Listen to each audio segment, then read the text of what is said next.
जय श्री ओम नमः सिद्धेभ्य। नमो अरिहन्ताणं नमो सिद्धाणं नमो आयर्याणं नमो वज्रायाणं नमो लोये सबसाहूणम्। आज के हमारे पाठ का नाम है 5 पाप। ठीक है, तो सबसे पहले 5 पाप हम बचपन से ही पढ़ते आ रहे हैं। पाप किसे कहते हैं? तो पाप की परिभाषा और पुण्य की परिभाषा क्या है? तो हमारे लिए तो क्या है पाप? पाप मतलब कि जो गलत है, जो प्रतिकूल है, जो अहित करता है, उसे क्या कहेंगे? पाप। ठीक है, तो हाँ, उसके बाद वो पाप अहित हमारा भी कर रहा है और उस पाप से दूसरों का भी अहित होता है। तो अंततः जो जगत में बुरा होता है उस सब बुरे को क्या कहेंगे? पाप।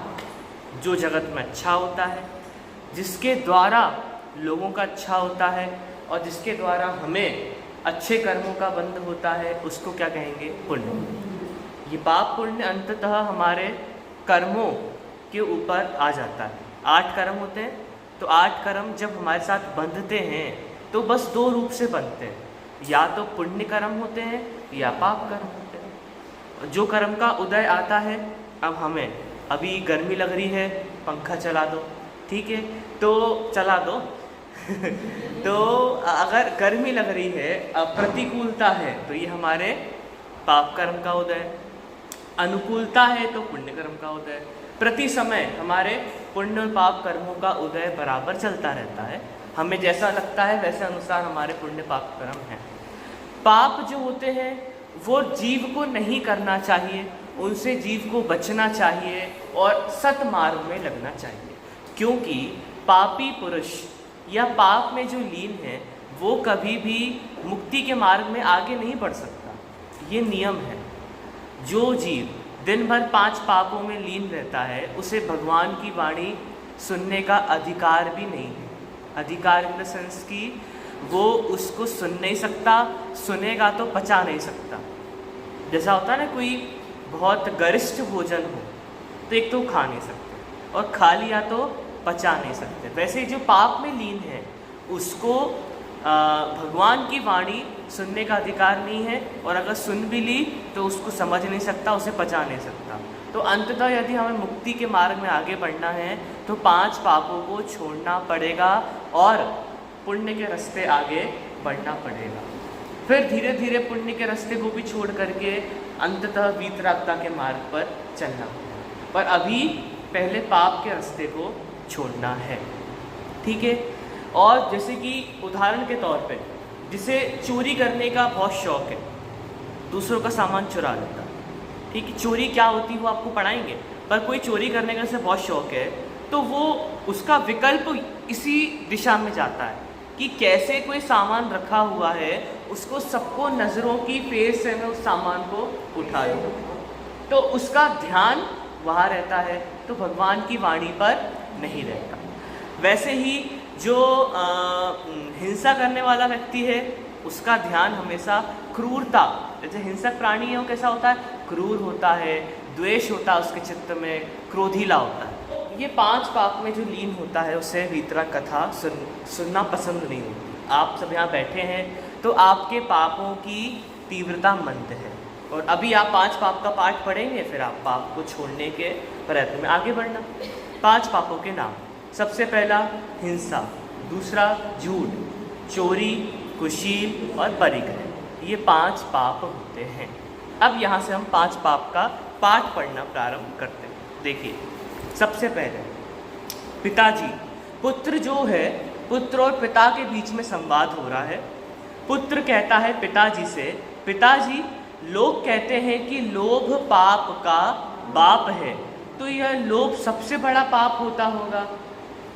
ठीक है, लोभ सबसे बड़ा पाप है क्या? क्यों? लोभ पाप क्यों नहीं है? नहीं, लोभ पाप का बाप कहा, तो लोभ पाप का बाप मतलब सबसे बड़ा पाप हो गया। तो लोभ पाप है कि कषाय है? कषाय है। 4 कषाय कौन कौन सी? हिंसा, झूठ, क्रोध, मान, माया और लोभ। क्रोध, मान, माया, लोभ। तो ये लोभ क्या है? कषाय है। तो उस बच्चे का मतलब है कि लोभ को पाप का बाप कहा, लेकिन 5 पाप में लोभ का नाम तो आता नहीं है। फिर लोभ को पाप का बाप क्यों कहते हैं? कौन बताएगा? लोभ बस लोभ पाप का बाप क्यों है? क्योंकि लोभ के कारण जीव 5 पापों को करता है। ठीक है, 5 पापों को करता है। अब देखो, पुत्र कहता है, पिताजी लोग कहते हैं कि लोभ पाप का बाप है, तो यह लोभ सबसे बड़ा पाप होता होगा। पिताजी कहते हैं, नहीं बेटा, सबसे बड़ा पाप तो मिथ्यात्व है, जिसके वश होकर जीव घोर पाप करता है। मिथ्यात्व पाप का दादा, मतलब कषायों का भी पिता है। मिथ्यात्व के कारण 4 कषाय होती है। ठीक है पुत्र, 5 पापों में तो इसका नाम है ही नहीं, ना मिथ्यात्व का है ना लोभ का है। तो मुझे उनके नाम याद है। बच्चा कहता है, हिंसा, झूठ, चोरी, कुशील, परिग्रह। पिताजी कहते हैं, ठीक है, पर लोभ का नाम भी तो 5 पापों में नहीं है, परंतु उसके वश होकर लोग पाप करते हैं, इसलिए उसे पाप का बाप कहा जाता है। उसी प्रकार मिथ्यात्व तो ऐसे भयंकर पाप है जिसे छूटे बिना संसार भ्रमण छूटता नहीं है। पुत्र क्यों कहता है ऐसा क्यों? तो फिर पिताजी कहते हैं, अब आपको लिखना है मिथ्यात्व की परिभाषा। मिथ्यात्व किसे कहते हैं? उल्टी मान्यता का नाम मिथ्यात्व है। लिख लो, उल्टी मान्यता का नाम मिथ्यात्व है। ठीक है, इसका उल्टी मान्यता मतलब क्या है? उल्टी मान्यता है कि तो हाँ, जो जैसा है उसको वैसा नहीं कह करके दूसरा कहना, उसको क्या कहना? उसको उल्टी मान्यता मतलब मिथ्यात्व। जैसे कि उदाहरण के तौर पे, अब कोई जीव आम है, कितने प्रकार के होते हैं? बहुत प्रकार के होते हैं। बहुत मतलब बहुत 300 से भी ज़्यादा, 300 या 3000 मैंने सुना था। हाँ, इतने प्रकार के आम होते हैं।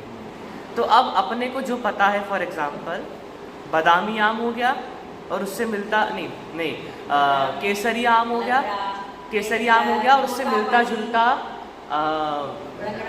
हाँ कोई सा भी ले लो, तो लंगड़ा आम ले लिया, ठीक है, और अपन ने केसर आम ले लिया। अब हमें, आपको पता है, मुझे नहीं पता, आपको पता है कि कौन सा आम केसर वाला है, कौन सा लंगड़ा है, कौन सा तोतापरी है। ठीक है, आपको पता है। कहाँ थे? आपने बच्चे को मार्केट भेजा, आपने कहा तोतापरी लेके आना, वो बच्चा बादामी आम लेके आ गया। फिर आपने क्या कहा कि ये बादामी आम नहीं है, बच्चे ने कहा यही बादामी आम, ये तोतापरी आम नहीं है, तो बच्चे ने कहा यही तोतापरी आम है। तो वो क्या मतलब? बादामी को तोतापरी कहने लगा। तो ये क्या है? उल्टी मान्यता।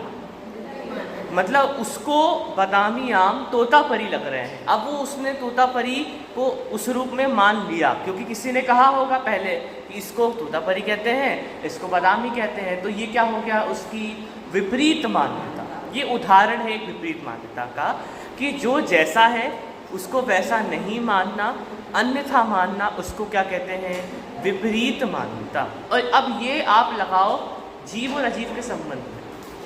शरीर अजीब है, लेकिन हम उसको जीव मानते। शरीर को लगी तो मुझे लगी, शरीर मोटा हुआ तो मैं मोटा हुआ, शरीर पतला हुआ तो मैं पतला हुआ। ये मानते हैं कि नहीं मानते हैं? तो ये ही हम सोचते रहते हैं कि मैं मोटा हो रहा हूँ, मैं काला हो रहा हूँ, मैं पतला हूँ। मतलब हमने शरीर को अपना माना है, सबसे बड़ी भूल है। और ये क्या है? उल्टी मान्यता। इसको क्या कहते हैं? मिथ्यात्व। हमने जो परिजन हैं, जो परिजन ना हमारे थे ना हमारे होंगे, वो तो जैसे कि रैन बसेरा होता है, बहुत सारे पंछी आकर के एक डाली पर बैठ जाते हैं शाम को, और सुबह होते ही सब अपने अपने रास्ते उड़ जाते हैं। एक वृक्ष पर होते हैं, सारे बैठ जाते हैं, सुबह होके उड़ जाते हैं। वैसे ही हम सब एकत्रित हुए हैं एक साथ, कुछ वर्षों के लिए, अपनी अपनी आयु के बाद सब उड़ जाएंगे। हमने उल्टी मान्यता से इनको अपना माना। इसके बाद फिर हमारे साथ जो वस्त्र थे, कपड़े थे, अपना सामान था, हमने उसको अपना माना। हम ये अपना मानते कि मेरी गाड़ी है, मेरा मोबाइल है, मेरा कॉपी है, मेरा मंदिर है, ये हमने अपना। ये सब क्या है? उल्टी मान्यता। क्योंकि ये हमारे हैं नहीं, ये जड़ थे, मैं था, इसने अब जबरदस्ती अपना इसको मान लिया। बहुत अच्छा उदाहरण मोक्षम प्रकाशक में आता है। एक पागल है, चौराहे पर खड़ा हुआ है, कोई पागल है चौराहे पर खड़ा हुआ है। अब कोई सी गाड़ी निकली तो ये वाली गाड़ी मेरी है। अब वो गाड़ी रुक गई तो हाँ ये मेरी गाड़ी है। और जैसे ही उस गाड़ी का मालिक आया, बैठा और लेके चला गया, वो रोने लगा, मेरी गाड़ी ले गए, मेरी गाड़ी ले गए। अब छोटा बच्चा भी ऐसे ही करता है। कोई उसने मिठाई की दुकान देखी, वो वाली मिठाई मेरी है, उसने ऐसा मान लिया। और जैसे ही कोई खरीद के लेके गया वो मिठाई, ये मेरी मिठाई लेके जा रहा है, ये मेरा दुश्मन है, ये बुरा व्यक्ति है। मतलब क्या है कि अब हम देखेंगे यदि उसको ऐसा करते हो तो हम क्या कहेंगे? ये तो पागल है, इसके कहने से इसकी गाड़ी हो गई क्या? तो वैसे पैसे देने से अपनी गाड़ी हो गई क्या? विचार करो। मतलब वो तो कह रहा है कि ये मेरी गाड़ी है, वो तो ठीक है। हम क्या कह रहे हैं? हमने पैसे दे के आए 1 करोड़ रुपए और नई गाड़ी खरीद के लाए, तो 1 करोड़ देने के बाद वो गाड़ी मेरी हो गई क्या? भगवान भी जैसे हम उस व्यक्ति को देखकर पागल कह रहे हैं, वैसे भगवान हमें देखकर कहते होंगे कि कैसे मूर्ख है ये। उल्टी मान्यता यह है कि जीव को अधिक मान रखा है, अधिक को जीव मान रखा है। पर वस्तुओं को अपना मान के रखा है, ये भी उल्टी मान्यता है। ये मैं वही समझा रहा हूँ कि हमने क्या किया, जैसे कि उसने कहा था कि वो गाड़ी मेरी हो गई, वैसे ही हमने पैसे दे करके ये गाड़ी मेरी हो गई, पर गाड़ी तो गाड़ी थी, मैं था। अब वो मेरे पास रहने लगी तो हमने क्या कहा कि ये गाड़ी मेरी हो गई। और वो गाड़ी अभी हमने किसी दूसरे को बेच दी तो वो गाड़ी उसकी हो गई। तो कहने का मतलब है कि संसार में हम किसी चीज़ को अपना कहते हैं, किसी चीज़ को पराया कहते हैं, पर ये सब है नहीं। और ये सब क्या है? उल्टी मान्यता। तो ये कह रहे हैं उल्टी मान्यता का नाम ही मिथ्यात्व है।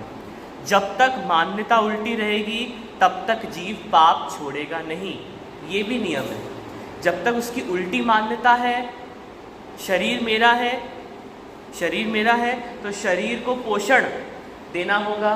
पोषण देने के लिए वो हिंसा करेगा, खाएगा पिएगा, ठीक है, ऐसा करेगा। फिर उसके बाद पैसे कहाँ से लाएंगे खाने के? तो चोरी करेगा, पैसे लाने के लिए चोरी करेगा, ठीक है। इसके बाद फिर झूठ बोलेगा चोरी करने के लिए। फिर शरीर ही मेरा है तो शरीर की इच्छा पूरी करने के लिए कुशील सेवन करेगा और उससे परिग्रह जोड़ेगा। तो सब क्या है? उल्टी मान्यता है। जिस दिन ये उल्टी मान्यता सही हो जाएगी उस दिन ये पांचों पाप भी दूर हो जाएंगे। तो ये कहना चाह रहे हैं कि उल्टी मान्यता जब तक रहेगी तब तक पांचों पाप बने रहेंगे, ऐसा है, ठीक है। तो सही बात समझना ही मिथ्यात्व छोड़ना है, पुत्र कहता है। तो पिताजी कहते हैं हाँ, अपनी आत्मा को सही समझ लेना ही मिथ्यात्व छोड़ना है। मतलब कि मैं जो अंदर विराजमान है वो हूँ, शरीर मेरा नहीं है, मैं जीव पदार्थ हूँ, शरीर अजीव पदार्थ है। ऐसा स्वीकार कर लेना ही उल्टी मान्यता को छोड़ देना है। जब हम स्वीकार करेंगे कि जीव मेरा है और शरीर मेरा नहीं है, तो शरीर नहीं है तो शरीर के सगे संबंधी भी मेरे नहीं हैं, तो शरीर संबंधी राग द्वेष अपने आप छूट जाएंगे और उस संबंधी पाप भी अपने आप छूट जाएंगे। ये वो कहना चाह रहे हैं। तो उसको करें कैसे? हाँ, तो ऐसा नहीं है कि परिवार में रह रहे हैं तो द्वेष करने लगो हैं, ये मेरे नहीं हैं, मैं तो ऐसा नहीं करना है कि रहना तो हमें सबके साथ है और सब काम करना है, व्यवस्थित खाना बनाना है, पूरे कार्य करना है, परंतु अंदर से ये मानना कि ये मेरे हैं और अंदर से ये मानना कि ये मेरे नहीं है, कुछ समय के लिए हम साथ हैं, इसमें बहुत बड़ा अंतर है। कोई परिवार में चेहरे तो सोच लो कि हमारे यहाँ पे कोई असर नहीं है, आपने क्या बोल दिया। तो कहने का तात्पर्य ये है कि हम साथ में रहें, लेकिन हमारे अंतरंग में ये भावना रहे, हमारे अंतरंग में ये ज्ञान रहे कि मैं इनसे भिन्न हूँ, ये मेरे ना कभी थे ना कभी होंगे, मेरी आयु आएगी तो इनमें से कौन मेरी रक्षा कर सकेगा। कृष्ण को किसने मारा था? तीर, उसी के भाई ने। तो सब मेरा मेरा किया, अंत में भाई ने तीर मार दिया। कौन बचा पाया? किसने कितना साथ दिया? कौन क्या कर पाया? कोई कुछ नहीं कर पाया। तो ये कोई कुछ करता नहीं है, हम मानते हैं, और पूरा जीवन, इसलिए दिक्कत ये कि हम पूरा जीवन फिर इसी में लगा देते हैं। हम सेवा करने में लगा देंगे, हम उनकी इच्छा पूरी करने में लगा देंगे, अपनी, बच्चों की, परिवार की, और उसी काम झाम में पूरा जीवन अपना निकल जाता है। और समय आ जाता है, अंत समय फिर लगता है कि अरे काश हमने कुछ अपने लिए, अपने हित के लिए कुछ कार्य करा। सुबह भगवान को अपनी भविष्य की पर्याय दिख रही है, तब क्या होना ये निश्चित है। हाँ, निश्चित है। और अपन पुरुषार्थ तो करो कि सब कुछ भगवान देख ही रहे हैं, तो जब देख रहे हैं तो कहीं ना कहीं होगा। तो हमें क्या करना है कि हमें अपना लोटा छानना है। जैन धर्म अपने को स्वार्थी बनना सिखाता है। आप जब तक दूसरों के लिए कार्य करते रहोगे तब तक अपना कार्य नहीं कर पाओगे, और हमें अपना कार्य करना है तो दूसरों का कार्य करना बंद नहीं करना, हमें अपने लिए चिंतन करना शुरू करना है। क्योंकि हम काम तो कर ही रहे हैं, पर हम सोचते भी दूसरों के लिए। हमें अपने हित के बारे में सोचना है, अपनी आत्मा का हित कहाँ है, और ये जितना भी मैंने किया हुआ है इससे मेरा कुछ लाभ हुआ कि नहीं हुआ। मैंने खाना बनाया, मैंने घर को संभाला, मैंने पढ़ाई की, मैंने सब कुछ किया, लेकिन इससे मेरा क्या हुआ? कुछ नहीं हुआ। ऐसा विचार, ठीक है। अपनी आत्मा को सही समझना, मिथ्यात्व छोड़ना है। जब यह जीव अपने आप को पहचानेगा तब पाप को छोड़ देगा, ऐसा समझो, ठीक है। पुत्र, अब सबसे पहले हिंसा किसे कहते हैं? लिखो। सबसे पहली हिंसा की परिभाषा। हिंसा दो प्रकार की होती है। हिंसा दो प्रकार की होती है।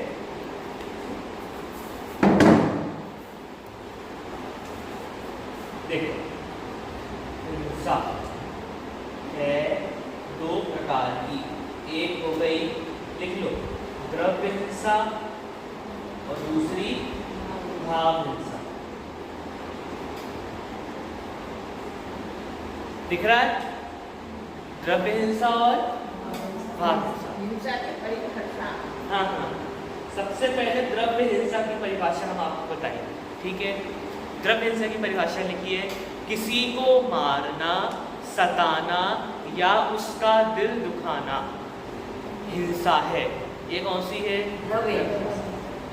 किसी को परेशान करना, कोई जबरदस्ती दुखी हो रहा है, कोई आपकी बातें इतनी कटाक्षकारी हैं कि वो सामने वाला सह नहीं पा रहा, वो बहुत दुखी है जीवन में, और आप अब और उसको दुखी कर रहे हो, ये सब क्या है?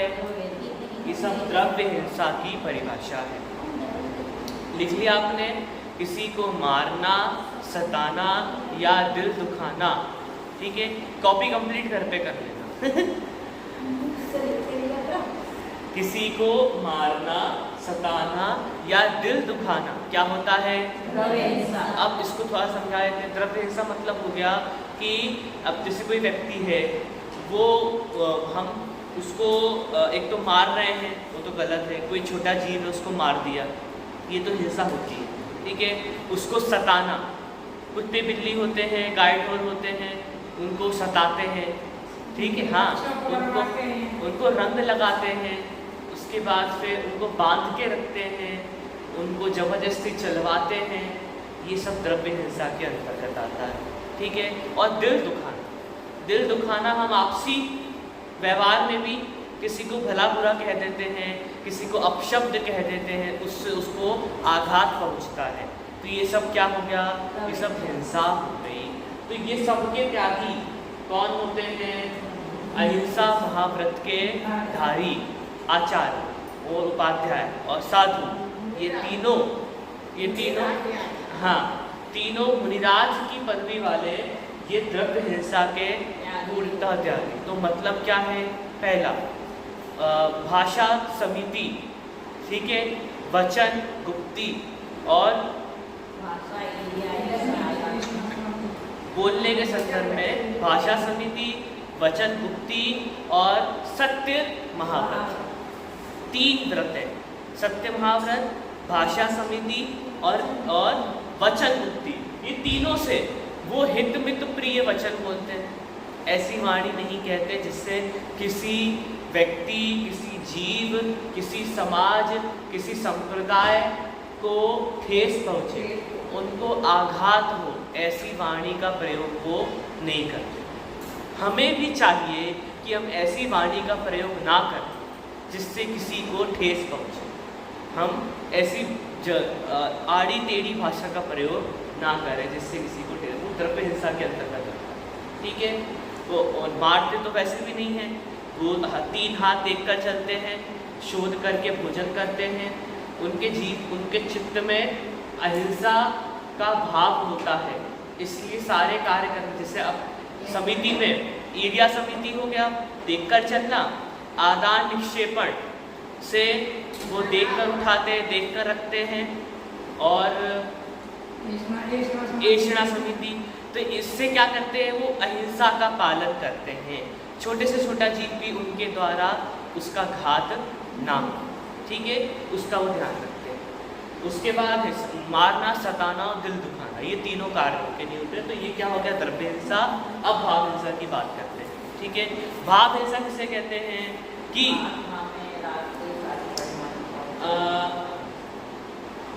एक तो सबसे पहला कि किसी को मारना, सताना, दिल दुखाना, या फिर उसको मारने सताने का भाव उत्पन्न होना। ठीक है। अब जैसे कि आप पिक्चर तो नहीं देखते होंगे, पर सीरियल जरूर देखते होंगे, और सबने कहीं ना कहीं सीरियल देखे हैं। सीरियल में एक बहुत विलन, एक कोई काकी होगी, या कोई सास होगी, या कोई सौतन होगी। हाँ, सास बहू के नाटक में इसको पता है, ये भी देखता है। तो हाँ, ठीक है। तो उसमें क्या होगा कि कोई ऐसा व्यक्ति होगा जिससे उसको बहुत गंदा दिखाया जाता है, और हम जब देखते हैं तो हम क्या सोचते हैं, ये बहुत बेकार, मरो, मारो इसको, किडनैप कर लो, उठा ले जाओ, इसकी सांस जहर दे दे, ये कर दे, ऐसे भाव होते हैं, सहजता में हो जाते हैं। अब आप सोचो, क्रूर परिणाम से हमें मारने और उसका अहित करने के परिणाम होते हैं। ये सब क्या है, हमने तो भावों में ही उसको मरवा दिया, जबकि वो वास्तविकता में भी नहीं है। फिर भी हमारे, इसलिए कहा जाता है कि इन सब चीज़ों से बचना चाहिए। ठीक है, इन सब चीज़ों से बचना चाहिए। अब आज चतुर्दशी है, आज खाना नहीं बनाना शाम को अगर, तो क्या करो, टीवी लगा लो, टीवी देख रहे हैं। अब टीवी में क्या देख रहे हैं, नाटक देख रहे हैं सास बहू का, और उसमें क्या कोई पिक्चर आ रही है, तो उसमें कोई पिट रहा है, तो पीटने वाले के प्रति, इतने भोले प्राणी को ये मार रहा है, इसको सजा होनी चाहिए, इसको फांसी भी होना चाहिए, ऐसे भाव और सबके कहीं ना कहीं ऐसे भाव आए होंगे, ये मैं कह रहा हूँ, क्योंकि ये वास्तविक ह्यूमन नेचर है। तो होते हैं, इसको क्या कहते हैं, भाव हिंसा। ठीक है। तंदुल मच्छ की कहानी, तंदुल मच्छ कौन होता है? ऐसे अब हमारा जो वो है मध्यलोक का अंतिम द्वीप और अंतिम समुद्र स्वयंभू रमण द्वीप होता है, वो स्वयंभू रमण समुद्र होता है। उसमें बहुत बड़े बड़े योजन मतलब किलोमीटरों से लंबे लंबे कछुए, मछलियाँ और मछली नहीं, मत्स्य, कछुए और तीन जाति बताई है, अभी कोई याद नहीं आ रहा। एक तो मछली को मत्स्य बोल दिया, मगरमच्छ भी हो गया, कछुए हो गए और एक कोई जाति है। तो ऐसे 3 प्रकार के बहुत बड़े बड़े होते हैं, बहुत बड़े। अपना भारत देश कुछ नहीं लगता उसके सामने, इतना बड़ा। मैं वही समझा रहा हूँ, वो योजन तुमको पता नहीं है। आप ऐसा समझो कि यहाँ से चंद्रमा की जितनी दूरी है उतना लंबा एक मगरमच्छ होता है। अभी चंद्रयान गया, यहाँ से चंद्रमा की जितनी दूरी उतना बड़ा समझ लो एक मगरमच्छ, उससे बड़ा। अरे अब वो सब कहने की बातें हैं, ठीक है। तो आप समझ लो कि अभी अपने ऐसा चंद्रमा की जितनी दूरी बता रहे हैं, उतना बड़ा, उससे तो बड़ा ही है मगरमच्छ है। उस मगरमच्छ के कान में, अब उतना बड़ा मगरमच्छ तो कान कितना बड़ा होगा, राजस्थान जितना बड़ा तो कान होगा उसका, MP।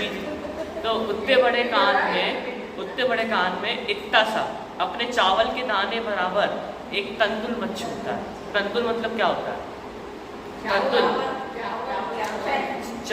चावल को संस्कृत में तंदुल कहते हैं, ठीक है। तो मराठी भी संस्कृत से निकली है, तो चावल को संस्कृत में तंदुल कहते हैं। उसका नाम पड़ गया तंदुल मच्छ, इतना सा।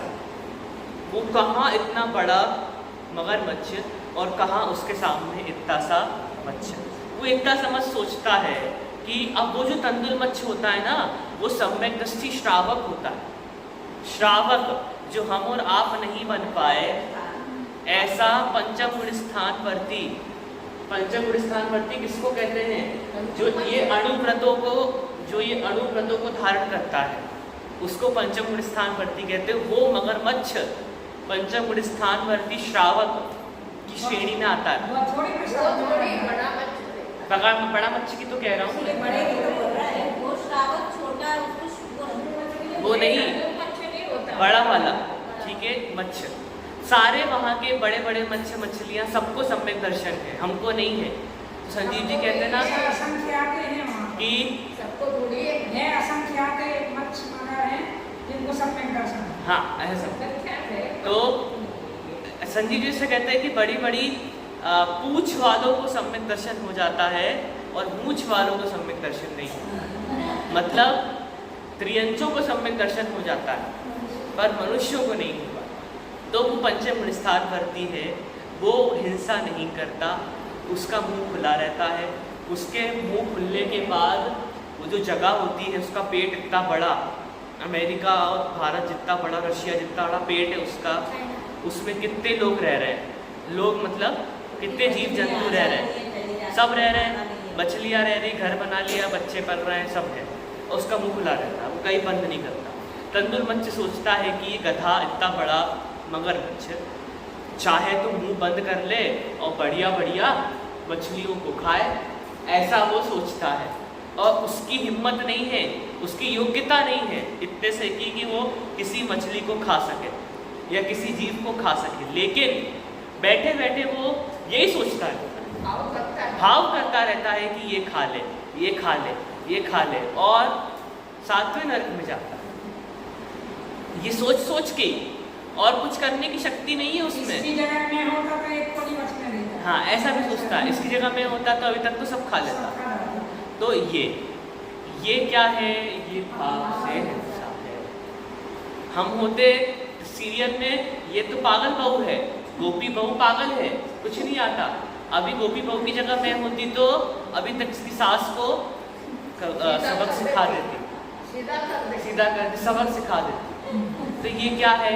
ये बात हमें क्या चाहिए?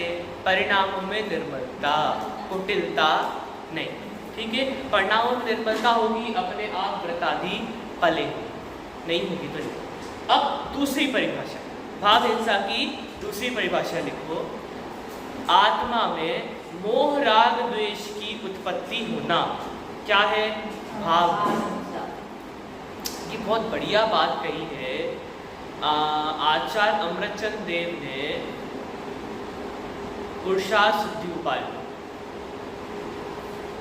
ये बात हिंसा की असली परिभाषा, अपन कहते हैं ना अहिंसा परमो धर्म, तो अहिंसा की असली परिभाषा अमृतचंद आचार्य ने पुरुषार्थ उपाय में दी। यही परिभाषा है, आत्मा में मोह राग द्वेष की उत्पत्ति होना हिंसा है और उत्पत्ति होना नहीं होना ही अहिंसा है। ये परिभाषा दी है पुरुषार्थ उपाय में। उसकी पंक्तियां मुझे याद नहीं आ रही है। हिंसेति जनागमस्य संक्षेपः, उत्पत्ति होना हिंसा है और नहीं होना हिंसा है। हाँ, आत्मा में मोह राग द्वेष की उत्पत्ति होना हिंसा है और उत्पत्ति नहीं होना अहिंसा है। ठीक है, अच्छा, इसके बाद फिर ये परिभाषा मुझे याद नहीं आ रही, इसकी अंतिम पंक्ति याद आ रही है कि हिंसेति जनागमस्य संक्षेपः, ये जनागम का सार है। चलो ठीक है, अब मैं आपको देख के बताऊँ, अब जीवान पे रहती याद नहीं। चल, इसके बाद फिर सभी कषाएं हिंसा है, सभी कषाएं हिंसा है। क्रोध, मान, माया, लोभ। अब आप विचार करो, सूक्ष्मता में जा रहे हैं पर हिंसा की, हम क्या अभी तक तो ऐसे मार देना नहीं। एक हमने पढ़ा मारना तो हिंसा है, मारने का भाव होना भी हिंसा है। और तीसरा, अपने अंदर मोह राग द्वेष की उत्पत्ति होना ही। अब आप बताओ, हमें कब मोह राग द्वेष की उत्पत्ति नहीं होती? क्रोध कराएंगे तो होगा। अब ये मेरा, ये हिंसा है, ये मेरा नहीं है, ये तेरा है, घर ले जा, द्वेष, ये हिंसा है। मैंने क्रोध किया तो हिंसा है, मैंने मान किया तो हिंसा है, और मैंने मायाचारी की, छल किया तो हिंसा है। मैं लालच करता हूँ खाने का, पीने का, ओढ़ने का, बिछाने का, पहनने का, सब हिंसा है। तो सभी कषाएं हिंसा है। अब क्या करना चाहिए बताओ? अब हम अपने जीवन को एनालाइज करो 5 पाप और कषायों को पढ़ के, कि हम पाप से कितना बच पा रहे हैं, कितना बचने का प्रयास कर रहे हैं। वो जीवन उसी में जैसा हो रहा है वैसा चलता रहता है, उसमें नयापन लाने के विचार भी नहीं करते। जो चल रहा है वो चल रहा है, जो नहीं हो रहा नहीं हो रहा है। ऐसा तो हमें क्या करना है? हमें विचार करके अपने जीवन में परिवर्तन लाना है। हमें परिवर्तन नहीं लाएंगे, एक जैसा पानी में रहेंगे तो काई जम जाएगी। परिवर्तन लाएंगे तो पानी बहेगा, बहेगा तो वो झील का पानी कहलाएगा। झील का पानी कैसा होता है? पीने लायक होता है। और तालाब का पानी, तालाब का कितना मैला होता है बताओ। अब तालाब कौन साफ कर रहा है? एक बार पानी भरा गया, अब कब साफ होगा वो? कभी साफ नहीं होगा। जैसे तालाब में बहुत कम जाते हैं, ठीक है, और आजकल तालाब तो और ही गंदे होता है। और झील का पानी, झरने का पानी साफ, बिल्कुल स्वच्छ। आप देखो झरने का पानी सबसे सुंदर, आप देखो वो वहाँ से झरने से बह रहा है, और नीचे जब मिट्टियों में निकलता है तो पत्थर दिखते हैं, उसके अंदर चलने वाले जीव जंतु दिख जाते हैं, पर पानी में मैल नहीं दिखता, एक कण नहीं दिखता। वो झरने का पानी है। ऐसे ही हमें अपने जीवन को बढ़ाना है। हाँ, ले सकते हैं, बिल्कुल ले सकते हैं। मिराज को झरने का पानी लेने की अनुमति है, शौच आदि के लिए। हाँ, सोच आदि के लिए। और वो भी ऐसा झरना जो किसी के अंडर में नहीं आता। तो ऐसी पंक्ति आती है, क्या पंक्ति आती है? कहे अदत्ता, अपनी शक्ति में हाँ,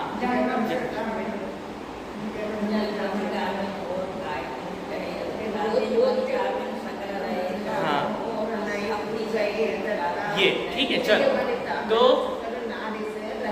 क्या कहा? पानी कैसा हो? स्वच्छ होता है। ऐसे हमें अपना जीवन यदि स्वच्छ बनाना है तो क्या करना पड़ेगा? हाँ, अपने को भाव हिंसा, द्रव्य हिंसा आदि सबको छोड़ना। ठीक है, चलो आगे नेक्स्ट। अब क्या अपन आते हैं काय पे? हिंसा याद हो गई? ठीक है, अब बताओ हिंसा की 3 परिभाषा कौन सुनाए? 1 हो गई द्रव्य हिंसा की, 2 हो गई भाव हिंसा की। बोलो कौन सुनाएगा? देख के सुना दो। हाँ बोलो। किसी को मारना, सताना या दीन दुखाना द्रव्य हिंसा है। और भाव के द्वारा मतलब कि इसको मारना ऐसा करने भाव हिंसा। और आत्मा में मोह राग द्वेष की उत्पत्ति का होना हिंसा है। और उसका नहीं होना ही अहिंसा है। तो जो मुनिराज होते हैं उन्हें ना तो मोह है, क्यों? मिथ्यात्व नहीं है, सम्यक दृष्टि है, ना राग है ना द्वेष है, ठीक है, वीतरागी है क्योंकि, तो वो ही वास्तविक अहिंसा महाव्रत के धारी होते हैं। ठीक है, अब हम आ जाते हैं सबसे पहले हिंसा में प्रसिद्ध कौन है? चलिए आपका होमवर्क है, आपको कल निकाल के लाना है 5 पापों में प्रसिद्ध। मत हटाओ, मैं निकाल लूँ। मत हटाओ, काट हटाओ। दूसरा लिखना है ना, दोनों के लिए आपके दोनों के लिए। ठीक है, फिर अपन उस पर एक बार चर्चा करेंगे और फिर थोड़ी थोड़ी कहानी, कल कहानी अपन देखेंगे। आपसे पूछूंगा मैं, आपको जितनी कहानी याद है उतनी देखना और मैं थोड़ी बहुत देख के आता। रत्नकर शावकाचार में दोनों है, हिंसा में प्रसिद्ध भी है, अहिंसा में प्रसिद्ध भी है। नाम तो मेरे पास रखते हैं, छोटी सी पुस्तक में। ये कहानियाँ भी। कहानियाँ देखी। चलिए अब अपन आते हैं इस पर, झूठ किसे कहते हैं? आप बताओ, आप बताओ झूठ किसे कहते हैं? जो बात दिख रही है वो ना बोल के कुछ और बोलना। ठीक है, बहुत बढ़िया। और झूठ किसे कहते हैं? ये बचाओ के लिए कुछ बोलना। हाँ बहुत बढ़िया। ये एक आती है कि किसके लिए, मतलब हाँ, बुद्धिपूर्वक सोचा गया, क्या कहते हैं, अपने बचाव के लिए बुद्धिपूर्वक सोचा हुआ, क्या कहते हैं, हाँ उपाय या कारण, उसको झूठ कहा। ठीक है, बच्चे क्या करते हैं, जैसे अभी अपन है, बड़े भी हैं और बच्चे भी, सबके साथ झूठ की एक परंपरा चलती है, परिवार के बीच में और कुटुंब के बीच में। ये इतने का लाए, इतने का बताना है, ठीक है। अब कुछ सामान खरीद कर ला रहे हैं, हाँ, यहाँ के बाजार से लाए, बता पियर का बता रहे हैं। ठीक है, हाँ। ये वहाँ से ले आए। उसके बाद फिर नहीं, ये सोच विचार चलती रहती है कि इसको ये नहीं बताना है, इसको ये बताना है तो ऐसा बताना है, इसको ऐसा नहीं ऐसा करना है, ठीक है। घर में सास बहू की टन होती है तो 2000 की साड़ी खरीद के लाए, 200 की बताना है, ठीक है, ताकि उसको महंगी ना लगे। अब दोनों बीच में ऐसा, तो ये पहले से ही सोचा विचारी। अब छोटे बच्चे होते हैं तो टिफिन क्यों नहीं खाया, तो उसकी कहानी बनाना है कि ऐसा हो गया तो फिर ऐसा हो गया, फिर ऐसा हो गया, इसलिए टिफिन नहीं खाया। तो ये सब क्या होता है, झूठ है। तो ये आपका तो कहाँ से ये परिभाषा है इनकी से जैसा क्या, देखा, जैसा अब लिख लो, जैसा देखा, जाना और सुना वैसा नहीं कहकर अन्यथा कहना क्या है, झूठ है। लिख लो, जैसा देखा, जाना, सुना हो वैसा नहीं कहकर अन्यथा कहना क्या है। इस पर आपको धर्म के 10 लक्षण वाली किताब में सत्य महाव्रत, सत्य धर्म के ऊपर वो जो 20 पेज लिखे हैं वो पढ़ना चाहिए। वहाँ बहुत गजब के पेज लिखे दादा ने, हाँ बहुत गजब के, बहुत ऐसा चिंतन आपको नया देखने को मिलता है। सत्य के ऊपर नया चिंतन अगर आपको देखना है तो ये देखने को मिलता है, बिल्कुल। चलो, झूठ किसे कहते हैं, जैसा देखा, जाना और सुना वैसा नहीं कहकर अलग कहना, इसको झूठ कहते हैं, ठीक है। तो अब हमने देखा जैसा हो वैसा नहीं कहकर अन्यथा कह देना, जैसा जाना हो जैसा सुना हो वैसा नहीं कहकर के अलग कह देना झूठ है, ठीक है। लेकिन इसके अलावा सत्य कहना जितना ज़रूरी है उससे पहले सत्य को समझना भी जरूरी है।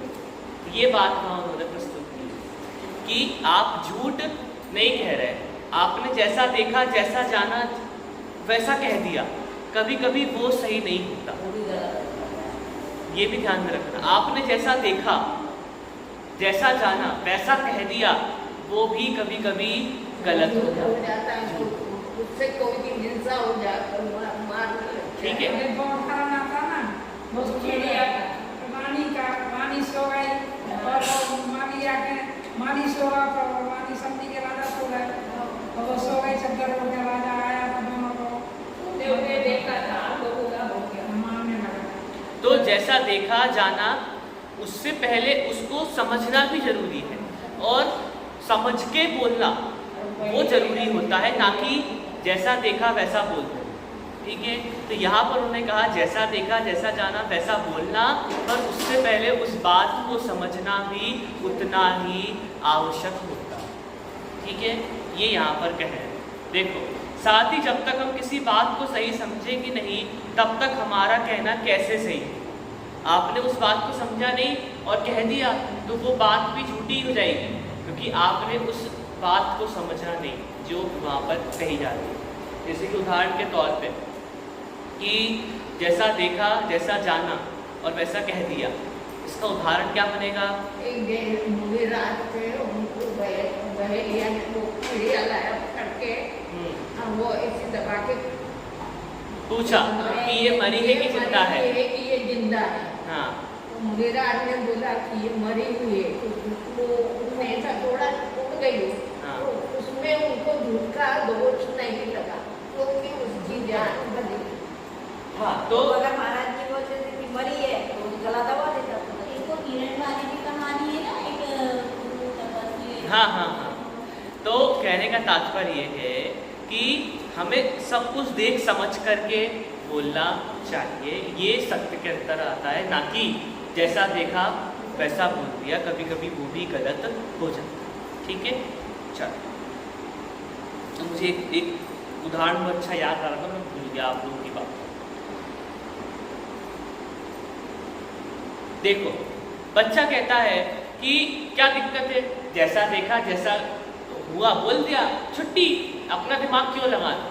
तो भैया किसी ने बोला कि हिंसा में धर्म है, ये कह रहे, किसी ने बोला कि हिंसा में धर्म है, उसने बोल दिया, हमने जाकर उसको बोल दिया हिंसा में धर्म है, तो क्या आपका बोलना सही होगा? तो झूठी है। बकरा आदि करते हैं और उनका धर्म मानते हैं। हाँ, तो नहीं, वो उदाहरण सबको पता है, हिंसा में धर्म है। अब वो बलि इत्यादि में जो भी मानते हो, पर आपने किसी से सुना और वैसा बोल दिया, तो वैसा क्या सही कहलाएगा? नहीं कहलाएगा। तो हमें बोलने से पहले समझना भी जरूरी है। उसने कहा हिंसा में धर्म है, तो उससे बोलो नहीं, गलत, आप ही गलत कह रहे हैं, हिंसा में धर्म हो नहीं सकता। इसको आगे कहने से पहले उस पर विचार करें, ये बात सही है कि नहीं है, और दूसरों तक कहने लायक है कि नहीं। देखो, यही कह रहे हैं आगे कि हमने किसी अज्ञानी से सुन लिया कि हिंसा में धर्म होता है, तो क्या हिंसा में धर्म मान लेना सत्य हो जाएगा? हिंसा में धर्म सत्य कैसे होगा? तो इसीलिए सत्य बोलने से पहले सत्य जानने की आवश्यकता है, ठीक है। ये पंक्ति लिख लो, सत्य बोलने से पहले सत्य जानने की आवश्यकता है, ठीक है। वास्तविक सत्य क्या है, इसको समझने की आवश्यकता है। चलिए, अब चोरी का पाठ पढ़ के अपन आज की वाणी खत्म करेंगे, ठीक है। कई चीज किसी को पढ़ना नहीं है, उसमें भाग बैठ के बोलिए आप समझ नहीं आ रहा, ये क्या हो जाएगा? और फिर आपने सबको बता दिया, तो उसको आपने जाना, कोई आए उस बात को आपने कंफर्म किया, फोन पे उस बात कैसे- को आपने फोन करके पूछा नहीं किया, फोन पे कैसे तो कर उस दिया? बात को सत्य सिद्ध करने से पहले उसको समझना जो जरूरी है, पहले हाँ, जो तब नहीं जा आता। कर के औरों तक। नहीं तो फिर आपका कहा भी झूठ हो जाएगा कि अरे तुम तो मुझसे कह रहे थे और वो आ गया, तो आप तो मेरे को लगेगा हाँ, तो फिर झूठा भी वही व्यक्ति कहलाएगा जिसने बात फैलाई, ठीक है। बहुत हो जाता है सब बहुत। तो इसलिए हमें समझना भी आवश्यक है। अब आते हैं हम चोरी के ऊपर, ठीक है। चोरी किसे कहते हैं? चोरी का बहुत अच्छा प्रकरण है। अक्सर चोरी करते हैं और पता भी नहीं चलता कि हम चोरी छोटी मोटी चीज तो मानते नहीं है। ठीक है। हाँ, तो छोटी मोटी छोटे मोटे पाप को तो कोई गिनता ही नहीं है। एक इंद्री की हिंसा हिंसा नहीं है। छोटा मोटा झूठ घर में बोलते रहते हैं, झूठ ही नहीं है। पत्तों को काटना, इधर से उठा के इधर रख दिया, इधर से उठा के ये कर दिया और उठा लिया रख दिया, नहीं है। ये चोरी, इसको भी नहीं गिनते। खूब अनाप शनाप पैसा जोड़ रहे हैं, तिजोरी में भर के रखा हुआ है,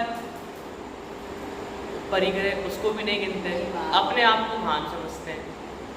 तो 5 पाप में लीन है और स्वयं को महात्मा माने, उससे बड़ा मूढ़ कोई नहीं।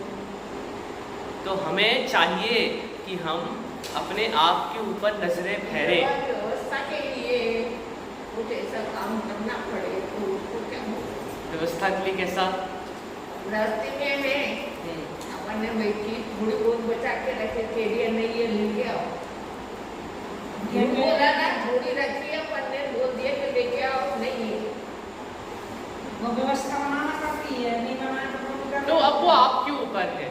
सत्य बोलने से पहले सत्य समझना आपके ऊपर है कि वो वहाँ पर कितना आवश्यक है, क्या कैसी व्यवस्था है, वो आपके ऊपर है। परंतु हमें चाहिए कि हम अपने आप को इस काबिल बनाएं कि हम कभी ऐसा झूठ ना बोलें, क्योंकि क्या आदत हो जाती है, वो मैं उसकी बात कह रहा हूँ।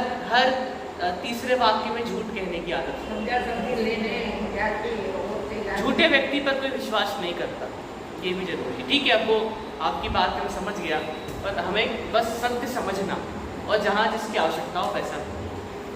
अब आता है चोरी। चोरी किसे कहते हैं? किसी की पड़ी हुई, भूली हुई, रखी हुई वस्तु को बिना उसकी आज्ञा से उठा लेना चोरी है। अब ये भी बहुत होता है, मतलब अब जैसे कि सबसे पहला उदाहरण जो अक्सर होता है, 10 का सिक्का मिला रास्ते चलते तो मंदिर में डाल दो। 10 का सिक्का मिला, 1 का सिक्का मिला, उठा के हमने सोचा कि मंदिर में डाल दो। ये क्या है? मंदिर में भी नहीं डालना। क्यों नहीं डालना? क्योंकि वो आपने किसी की रखी हुई, भूली हुई, चुरी हुई चीज़ को उठाया। पाप करके पुण्य कमाने की कैसे सोच रहे हो? पाप करके पुण्य कमाने की कैसे सोच रहे हो? 10 रुपए का सिक्का दिखा, उठा के किसी गरीब को दे देंगे, क्यों उठाना? अब ये टपोगा देना है तो लेना देना, हाँ? देना है तो तू देना, हाँ, देना ही है तो अपना दे, दान देना है तो अपना दे, किसी का उठा लेंगे। जैसे उसी में जाके कमोड़ा खेलते हैं, हम जैसे कोई नहीं वो पैसे जीत लिए, उसमें ज़्यादा जीती है, कम जीती है, मंदिर के दर्शन करने आए वो जीते हुए पैसे असर होता है। अभी आपने सप्त व्यसन का पाठ नहीं पढ़ा। मैं जब सप्त व्यसन का पाठ पढ़ाऊंगा तब आपको बताऊंगा कि जुआ किसे कहते हैं। तब हार जीत के सारे खेल, वो छोटा से छोटा मोबाइल का खेल हो जिसमें वो जीत गया हो, सांप सीढ़ी हो, लूडो हो, कैरम हो, कोई सा भी खेल हो, सारे खेल जुए में आते हैं। ऐसे विश्वास भाव से खेल रहे हैं आपको सफेद भाई, वो भी आएगा। हाँ, क्योंकि हार जीत के परिणामों की सूक्ष्मता पे लेके गए हैं और कहीं नहीं ले गए। परिणामों की सूक्ष्मता, चीज़ों की सूक्ष्मता नहीं। बच्चों ने कितने सिवाय में आ रहे हैं। हाँ, ये बस अब वो बड़े होके सीखेंगे, वो हम उनके लिए कह रहे, पर हम बड़ों के बीच में कि हम बड़े ही हरे में जीत गया, अरे में हार गया, ऐसे परिणाम जो हैं ये, क्योंकि जैसे जुए में कोई जीतता है तो बहुत खुश होता है, जुए में हारता है तो बेचारा वो ऐसा समझता है बहुत लुट गया। एक को सोचता वो लुट गया, एक बोलता मैंने बहुत जीत लिया। ये वाले परिणाम से बचा है और कुछ नहीं। देखो मैं अभी चोरी की बता रहा हूँ कि सबसे पहला हम क्या मानते हैं, किसी की पड़ी हुई, भूली हुई, रखी हुई वस्तु को बिना उसकी आज्ञा से उठा लेना चोरी है। सिक्का मिला, पैसे मिले, सोना चांदी मिल गया, अब वो रेयर होता है, लेकिन आप विचार करो, मैं तो आपके ऊपर प्रश्न कर रहा हूँ। आप चल रहे हैं सुनसान सड़क पे, कोई नहीं देख रहा, आना 1 किलोमीटर आगे कोई ना, 1 किलोमीटर पीछे कोई है, बीच में आपको एक सोने की बिस्किट मिलती है, आप क्या करो? जेब में रख लोगे और फिर विचार करोगे इसका कहीं ना कहीं प्रयोग कर लेंगे, इसको पुण्य में लगा देंगे, इसको मंदिर में दे देंगे, इससे ये करवा देंगे, इससे। और नज़र पड़ी तो रुकोगे, 1 मिनट सोचोगे, फिर भले लेकिन आप रुकोगे, क्योंकि वो लालच और लोभ की कषाय की पराकाष्ठा आपको रोक देती है, आपको विचार करने देती है। अब जैसे कि आप चल रहे हो और रास्ते पे धूल मिट्टी पड़ी होती है, कंकड़ पड़े होते, गोबर पड़ा होता है, आप रुक के देखते हो क्या? उसको छोड़ देते हो ना। तो ये आपके लिए कंकड़ मिट्टी के समान होना चाहिए, ये आपके लिए रत्न नहीं होना चाहिए, दूसरे का सामान। वो दूसरा व्यक्ति आके ढूंढेगा ना, और जिसके अब जैसे दादी और पोते की कहानी थी। दादी चलती है, पोता को मिलता 10 रुपये का सिक्का, पोता बोलता उठा लूँ, दादी बोलती नहीं। पोता बोलता अरे मैं तो मंदिर में दे दूंगा, दादी बोलती जिसका सामान है वो आके ढूंढेगा, उसको नहीं मिलेगा तो तुम्हें देना है तो अपने दो। फिर पोता बोलता मुझे नहीं तो कोई दूसरा उठा लेगा। ये वाली बात भी आती है, मैं नहीं तो कोई दूसरा उठा लेगा, तो उठा लेगा तो उठा लेगा, तेरा क्या जा रहा है इसमें, हमारा कौन सा लॉस हो रहा है इसमें। तो ऐसे परिणाम अभी को आपको वो दे देंगे। देखो, एक तो चोरी से प्राप्त हुआ धन कभी आपके पास नहीं टिकता, उससे डबल आपका वापस जाता है, ये नियम है। और दूसरी बात कि आपने मतलब चोरी छुपे किसी से धन ले लिया, अब या चोरी का धन आपके पास आ गया, तो अब आप उसको कितने ही पुण्य में लगाओ, एक तो उससे कमाया हुआ पाप आपके पास रहेगा, ठीक है। उसके बाद जब वो जाएगा तो उससे डबल गुना आपका उसके बाद में चला जाएगा, लॉस हो जाएगा। और हम भी समझते हैं कि हमें बहुत प्रॉफिट हुआ, और इस तो है आगामी काल में बहुत दरिद्रता का पात्र बनता है। वो जीव जो चोरी से लिया हुआ धन या चोरी किया हुआ धन अपने पास रख लेता, धन मतलब कोई भी आइटम, और अपने आप को उससे महान समझता है, तो उसका आगामी काल में बहुत दरिद्रता प्राप्त होती है। इससे पूछ लो, ठीक है, नाम वगैरह नहीं, ठीक है। अच्छा, और इसकी भी 2 भेद होते हैं, एक तो पर वस्तु को ग्रहण करना और पर वस्तु के ग्रहण का भाव भी होना, और द्रव्य चोरी और भाव चोरी दो हर पाप में लगता है। द्रव्य चोरी पाप चोरी, द्रव्य झूठ भाव झूठ। एक तो भावों में ऐसा बोल देंगे, ऐसा कर देंगे, ये तो भाव झूठ हो गया। ऐसे ही चलते चलते उठा लें क्या, अरे दे देंगे, अरे रख लेंगे, अरे इससे अपन वो मंदिर में वो करवा लेंगे, काम करवा लेंगे, ये सब क्या है? द्रव्य नहीं, भाव है।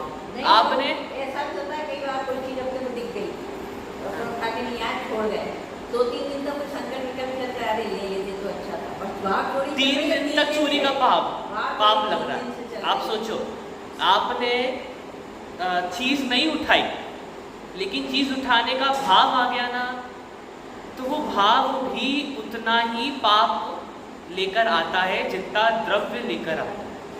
मतलब उठाने का जितना पाप लगता है उतना ही उठाने के भावों का भी पाप लगता है। तो क्या करें, चीज ऐसी और लोभ भरा पड़ा है, लोभ भरा पड़ा है, सामान दिखता है और भाव तो सबसे पहले होते हैं, उठा ले, फिर इज्जत है भैया, नहीं देख रहे लोग, इस नगर सेठ है, ये उठाएंगे 10 रुपये का सिक्का तो कैसा लगेगा, तो अपनी इज्जत बचाने के लिए वो नहीं उठाता, लेकिन भावों से तो पूरा लुट जाता। तो मतलब क्या है, भावों से उसने चोरी कर ली, मतलब उतना ही पाप लग गया जितना द्रव्य चोरी का। अब ये मत सोचना कि मैंने भावों से तो सोच ही लिया उठा लूँ, तो अब पाप लग ही गया, तब उठा ही लेते हैं। क्या कहा, भावों से तो सोच लिया 10 का सिक्का उठा लूँ, अब पाप तो लग ही गया, तब उठा ही लेते हैं। ऐसा नहीं है, खाने के खाया नहीं और सोचा हो तो गई है, भाव का पाप पाप लग ही गया। तो हमें क्या करना है कि हमें चाहिए कि भाव यदि बिगड़े तो उसको संभाले स्वयं, क्योंकि वो भाव बिगड़ते हैं कषायों के कारण। आप अंदर कषाय भरी पड़ी है, तो लालच है, लोभ है, तो भाव होंगे, पर हमें अपने आप का स्थितिकरण स्वयं करना है, स्वयं को सही मार्ग पर लगाना आवश्यक होता है। ठीक है, शेष चर्चा करेंगे। पूछ लो